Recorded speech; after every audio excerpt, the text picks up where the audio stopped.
Should I title this like I'm sorry or something? It's been quite a while since I've made a road to rank 1. I don't have a ukulele or anything that I can use to make this interesting, but the series is slightly changing and there is a ranked exploit. From this point forward, the series will be largely focused on my Combat League ranking instead of my MMR ranking. Warrior Shrine right here is a huge reason for that, but there's actually a bit more, but it also gives a defined goal for the series. Yes, being MMR rank 1 is good, but it actually incentivized me to play less. Say I hit rank number 1 MMR, my best course of action would be to camp on that MMR rating. Your MMR rating and your Combat League rating both have a big pro and both have a big con. The big pro in using my MMR in this series is that it is a true skill rating. It is the exact same thing as an ELO rating in chess. The only way you can climb is by beating skilled opponents. The big pro in using my Combat League rating is one, it is simpler for the viewers to understand. I get so many comments from casual viewers who don't understand when they look at the leaderboard, why when they check the Combat League leaderboard, I'm not rank 140 like my video would lead you to believe, and the fact that top spots cannot be camped on, meaning the series will never become obsolete. And that leads me into the two major cons of each version. For solely basing this on MMR, I ran into this problem in MK11 because there is zero MMR decay in this game. When I was doing this series on MK11, there were only about 3 players in the top 100 that were actively playing the game, meaning every set I was doing was basically a risk only. I could barely achieve any positive gains because there wasn't anybody higher skilled than me actually playing. A really good example of MMR decay not being here and kind of being a problem is this account, and I'm using it because I believe it's Ninja Killa's, so it's not really roasting him because he could get this. Ranked leaderboard spot number 2. However, notice this season there are no rank sets won and no rank sets played. But it gets even crazier than that. This account, if Ninja Killa, has not played since season 5. It is currently season 8. And there are 4 or 5 accounts in the top 10 just like this one who no longer play MK1 on their main account. Meaning if you are me trying to climb the rank sets leaderboard using MMR, those are 5 people that you can't play anymore to get massive gains and also protect you against massive losses, because if I lose to a top 10 player, I'll drop maybe 5 to 10 spots on the leaderboard, and just as time goes on, there will be more people with accounts like these that are sitting on top 100 spots that never log in again. The series gets really weird to do from that point onwards. The other thing is that there is no more MMR leaderboard in MK1. In MK11, there was actually an off-season period between Combat League ones, and in that time, if you went to ranked leaderboard, it would show the MMR ranked leaderboard sets ranking, so you could see what people's actual ELO was. With that being no more, there's really no way for anybody to confirm how I'm doing, what I'm doing, because you can't find me unless you play against me in the game. The big negative for Combat League is obviously that it is not solely determined based on skill. Playtime is also a big deal. When we take the number 1 ranked player right now in Elder God, it's Kanimani, and actually this is a great example that Combat League is a true determiner of skill. Rank 3, 1 below Ninja Killa. But if we go to number 2, Gusty 722 AMG BG, look at rank sets leaderboard, this player's MMR/ELO rating is 88,681. There's more to this account though, which we'll get into in a second. So with those two major pros and cons, for the longest time I chose using the rank sets leaderboard MMR because I felt like it was a better true determinant of skill. Warrior Shrine got added though, and I really like the idea of having something for me personally to play for and have something new every season that will never get old as players quit the game, or if I hit rank 1 I would just have no incentive to play anymore or make the series. But I made this decision because I ended up waiting a couple weeks to really see, and when you check the Combat League leaderboards, it's actually a fairly good determiner of skill. The 3rd ranked Combat League player is the 7th best MMR player in the world. The 4th ranked Combat League player is the 44th best MMR player in the world. And we can keep on doing this. If I go to God and just click down, 67 in the MMR leaderboard. El Kukui, we know this is probably top 10. Rank 11, you see what I mean? While not a perfect one-to-one and playtime can definitely play a role, it's really not easy to be up this high if you aren't a top player anyways. In fact, to get our first player that doesn't have an MMR rating in the top 1000, 1000, we have to go to rank 46 of Demigod. And this player, although sitting outside the top 1000 right now, is actually very good and could easily be back in the top 1000. He is just playing different characters at the moment. So I will be showing my MMR rating pretty often in the series, but my big focus is going to be climbing the Kombat League leaderboards and inevitably ending up on the Warrior Shrine, hopefully. I can be way more creative in my editing process. I can play more because I'm incentivized to play for to actually hit Warrior Shrine. It protects me against game crashes and things like that. I had one a couple episodes back that I didn't talk about because I was in a bad mood about it. I think I was around 220 or something and I crashed. I won the first game, but when we tried to go into the second, the game just crashed. I get counted as a loss and I knew it was gonna hurt before I even opened it back up because I was like, this player wasn't all that good. Sure enough, I dropped 100 spots because the player was ranked around 10,000. So all it took was one error in the code and I lost 100 spots, which means I have to play like 10 sets and win them all to get back to where I was, just to start recording again. But now let's get to the exploit. You might have caught on that I said that the first outside top 1000 player was that Demigod player, even though I showed you the rank number 2 Elder God being in the 80,000s. This is where I get to the exploit, and it was bound to happen with Warrior Shrine, and I want to say I have no guaranteed proof of malice. It really could be a fact that this guy has to play this one other account. I have no proof of malicious intent on this exploit, but I do have proof that this is an exploit. He played one player in particular over and over again, but I made this tweet a few days back. It was like less than a week after the new season and DLC had come out, just talking about the massive gap between the top player and the second place player, which was Tweety at the time. Like, this is an absurd difference in points. And right away, I knew something was up, because the reason nobody else is even near that high is you need to be playing and beating people that are also of a high Kombat League ranking to rank up fast, which made it really easy to find this account right here, New Angel. And funny enough, I mean, I'm not claiming malice, but it's also a Smoke Serena player. This account is rank 7 million MMR. I promise you, I bet you every single one of you in the comments doesn't have a MMR rating that low, but the account is definitely a little weird. Obviously, the highest Kombat League rating that this player has ever had, first time being an even Demigod, but also it was the negative record that really struck me. If you go through Demigod right now, you are not going to find a single player with a losing record that is in the top 100 in Demigod. That's because starting at around Grandmaster rank, which is the one right below Demigod, if you go less than even, you really can't get enough points to overcome the losses unless you are playing a person who is much higher rank than you. That's where we bring back in Gusty722 AMGBG, because the only reason that player's hitting Demigod with that kind of record is because they're inevitably only playing against Gusty722. And vice versa, the way Gusty got to Elder God so much more quickly than everybody else is because he was constantly playing a high-ranked player, being this New Angel 2024 account. Essentially, the only way the lower-ranked account got there is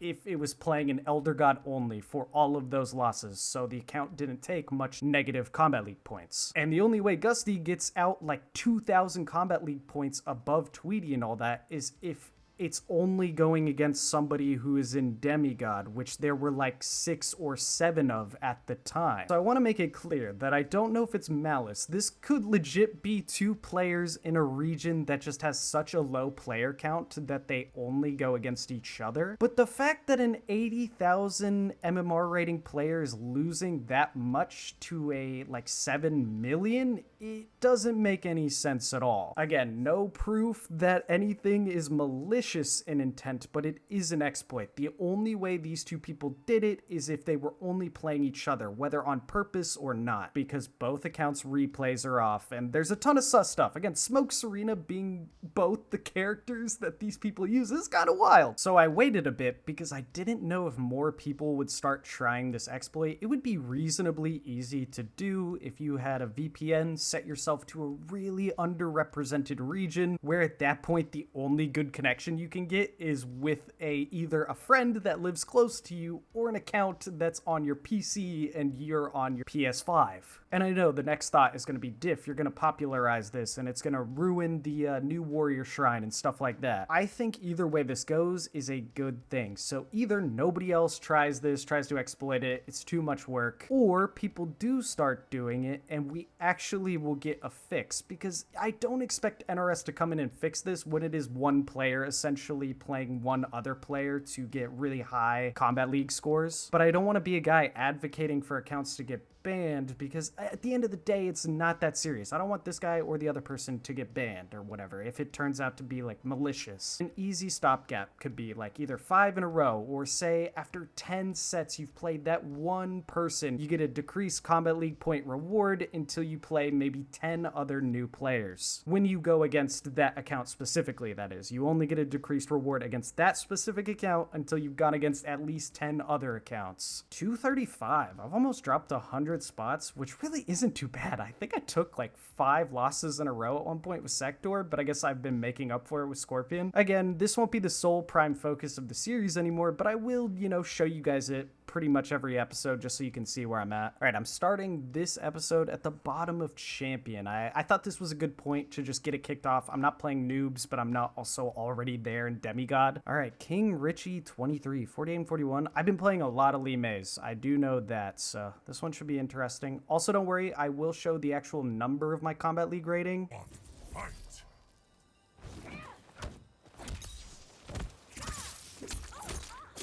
I kind of was late to that while talking, and I still got it. Oh, good poke. I wanted the grab combo. I shouldn't have done that. I forget. The fact that she gets a reversal on down 1 punishes is kind of crazy for 44. Nice armor. No! Oh, let's go!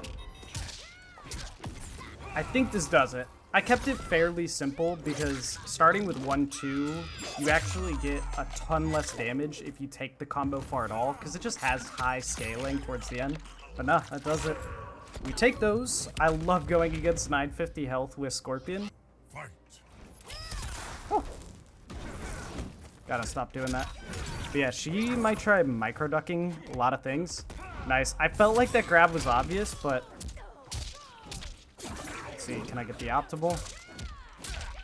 Nope, I dropped it right towards the end. It would have done like 1% more damage, but I thought she might break. Got a little distracted. Nice.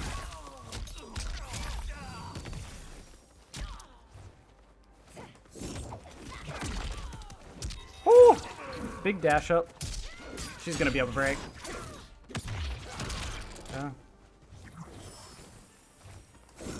Why am I doing that? There's no need to throw here. Not against Lee May. I'm in a tough spot.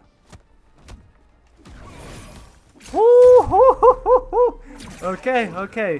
No brutal yet, but I do have the new chain spin one, and I'll use that when I can. I just don't like doing it game 1. It feels a bit disrespectful, especially, I think this Lee May is pretty good. I think, though, now that it is Kombat League, what I might do is have more games in an episode, but I can cut out the games that say, oh, the opponent's a little worse, like, nobody wants to see it. And I keep the full matches in for sets where the player's kind of stomping, things like that.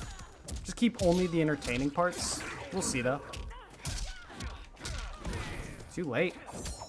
I never drop it, but I think now that I'm on the mic. Woo! Backdash after the drop, we take it.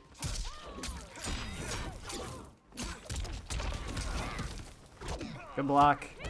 Not the right punish, friend. Good armor.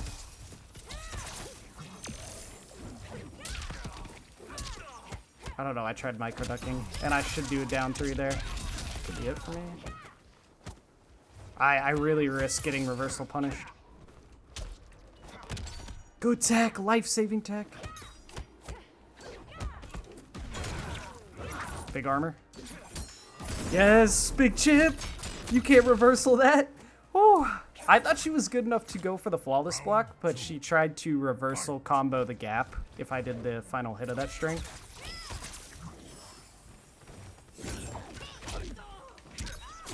Scorpion fair, man. Oh, I need to put the stats back up the top. I was having problems logging in, which is why everything got reset to like how you get it on default.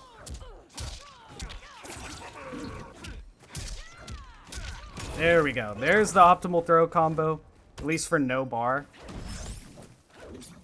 25 is kind of nuts for Scorpion on a throw combo. That's really easy once you learn the timing. You just have to be quick on the 4-3-4 into the back forward too. Nice combo. I'm really going to start armoring that gap. I had it too. I didn't believe. No. I'll use a break here. Why not? Glad I did. Glad I did.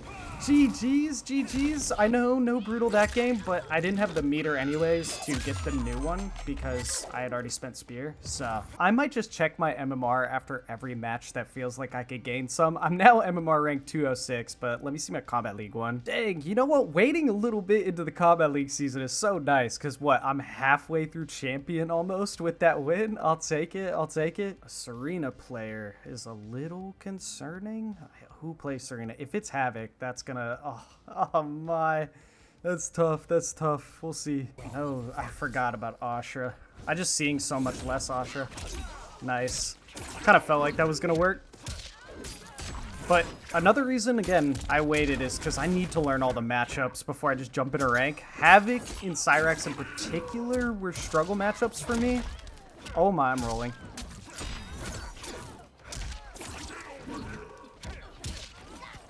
Good blocks. My flawless. My flawless. I should have tried overhead again.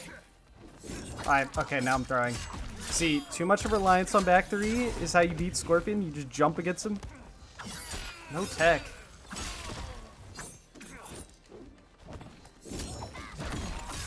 Like how I did it as I said that, but she shouldn't have overcommitted there. I mean, armor was such an obvious spend for me. No spin around on that anti.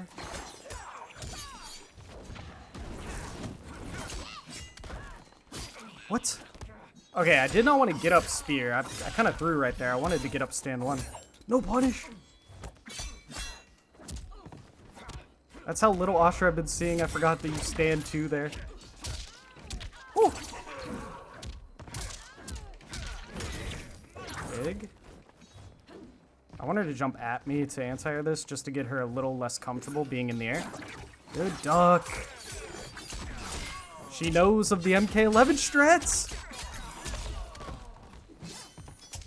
Oh, unlucky. Mix. She's reading it. She's reading it.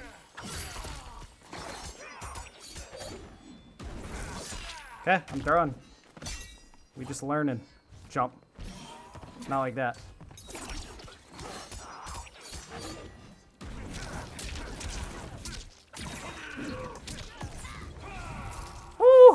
She can't break. This is interesting. It really depends on if she misses some mashes here. I'm gonna be a little bit short, I think, because she's got 1050. I'm 2% short. Let's go, the big TP! What a comeback! What a comeback! I went for the jump, teleport, amplify. I know I said I was throwing by doing that, but you can't, you know, you gotta try. Oh, what's up? He knows who I am. You said, hey, Diff. I don't have a mic, man. I'm sorry. He said if I'm there. I feel bad. This guy is asking me if I have a mic, and he's trying to get me to speak, but I can't.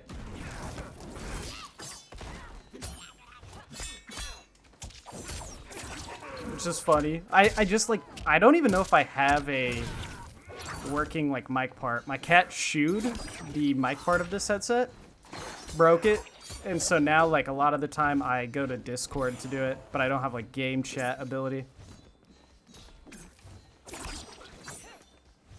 Whew. That was dumb. Because a lot of the games I play with friends these days are on PC, but MK, obviously, I prefer on console. Just because, I don't know, it's, you know, mainly a PS game, so I'm on Xbox anyways. Oh, good blocks. No tech again? I haven't gotten a single tech off. He's in my head, saying he knows me. Round two. Fight. I'm getting... I gotta stop doing it. Thought I could shimmy there. Thought a throw combo was kind of obvious. Nice. No punish. No stagger on forward 3 either. Okay, this might be his.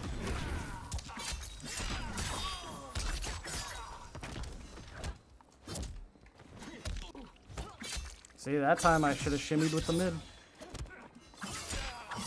Woo! Nice job. Nice job. Everything just guessed wrong, jumped at the good times. That was nice. Well played.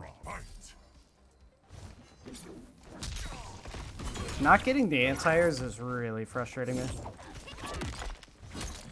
This man also is just blocking every fair mix, which I think these days fair is getting a little less overwhelming for players. People have their fuzzy block kind of just better than it was, especially when fair was not punishable on the low. Duck. I don't have a bar meter to throw the spears in mid, even though I really want to. Do that. Finally a tech. And the entire. Woo! In the mix! We're back! And the shimmy! No, too early.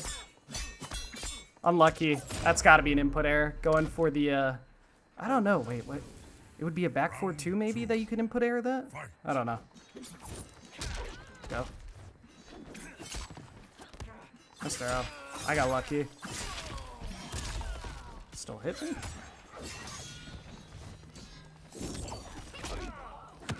It is risky going dark stance against Scorpion to throw the projectiles because back 3 goes so far. You really want to just use it to close space through it. Get anti-iron. Too early. Woo!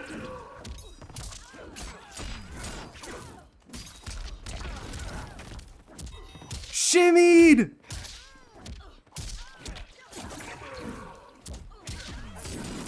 Let's go! And we got it! We got it! Big GG's to this guy, again. He was asking me if I was there a bunch of times, and I just sadly don't have a mic. But it was still fun. I haven't seen a lot of Asher recently, and it felt good. I got, you know, back into a rhythm. While I'm still down here a bit in Kombat League, I just like checking the MMR because it gives a number. I'm at rank 185 on my MMR. And then for my Kombat League rank, I'm currently 4,798. So a long way to go to get to that top 5 for Warrior Shrine, but we're climbing, we're climbing. I've played this guy before. Is this an Ermac player, maybe? Ermac, maybe? I don't know. Or it could be Kenshi or Homelander, but I'm thinking Ermac. I was completely wrong. Forget everything I said. I have played this person, I'm fairly sure, though. Maybe it's similar to somebody who plays Ermac in name? I don't know. Poke.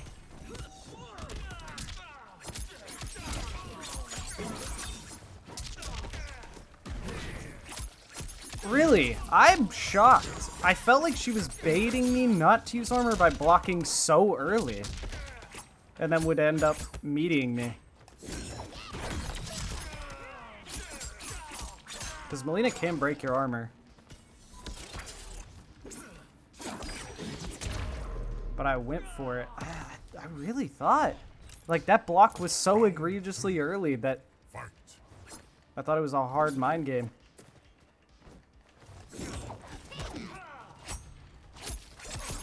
No way that stagger works. What?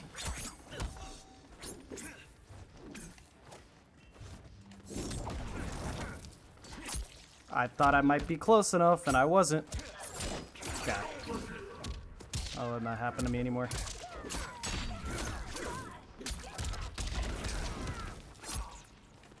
Wake up poke is kind of wild, friend.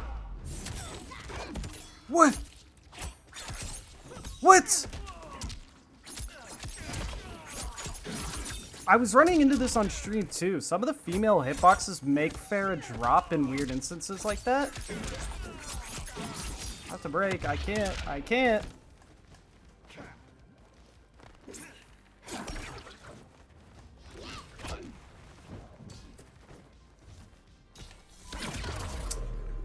Too late. Finish him. Fight. Too far away, man. Everything's going wrong. So, I'm just taking damage.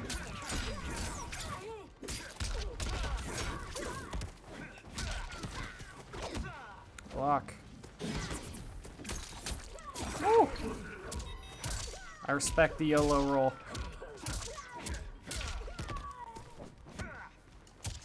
I even micro-ducked, but I think she didn't get her input. You could tell she tried to do something, but... Fight. No! Okay, she's gotta stop, or start blocking the overhead now, because I've hit the overhead twice. Whoop. Nice. I even ducked, but I dropped it after a second. I'm out. They'll wake up down once. What is going on? I'm not getting my dash. Please don't block the overhead again. Okay, she's learned. Break. Break, friend.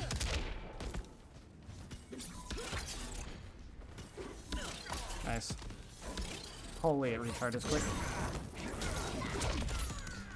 Let's go. Let's go. Oh, I got a little lucky. Got a little lucky. I needed that one, though. The first game, I just felt like everything went wrong. After the throw, anyways, dropped. Fight.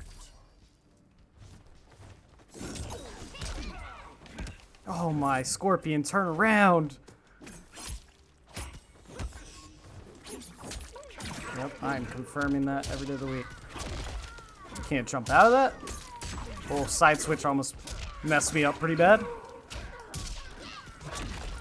Yeah, she doesn't like guessing the overhead, so if I could just keep riding off that. I thought about going throw reset, but no need to take the risk. Yeah, there was no need to take the risk on a micro duck or anything like that.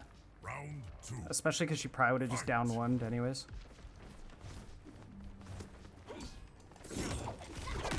Good block. No fair, get on my back. Yeah. Oh. What? I have to still try and enforce the throw, even though the down one's pretty insane. Nice. She didn't get it confirmed. She full YOLO'd.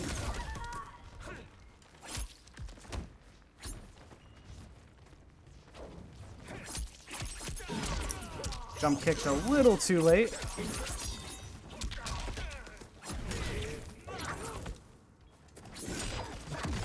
Yeah, have to do it. She had lost if she didn't. Oh, I'm sorry. We're coming back. Let's go. 3-0 on the day. I mean, I'll take it. I'll take it. I just realized again, I forgot to turn on my stats, but that'll be in the next episode. Nice. I hope I rank up high. I didn't actually look at what her Kombat League ranking was, so. Well, I'm ending this episode MMR-wise at rank 181. In terms of my Kombat League rank, I'm ending at 2,578. So clearly, I'll be in the top 1,000 quickly because these mid-ranks, there are a bunch of people stacked up right here. I cannot wait to get to Demigod, though, and really start fighting some of the sweats. Anyways, hope you guys enjoyed it. Let me know tips or changes you'd like to see to this format. Maybe I just care about both, but at the end of the day, Warrior Shrine is our goal, and I'll catch you guys in the next one.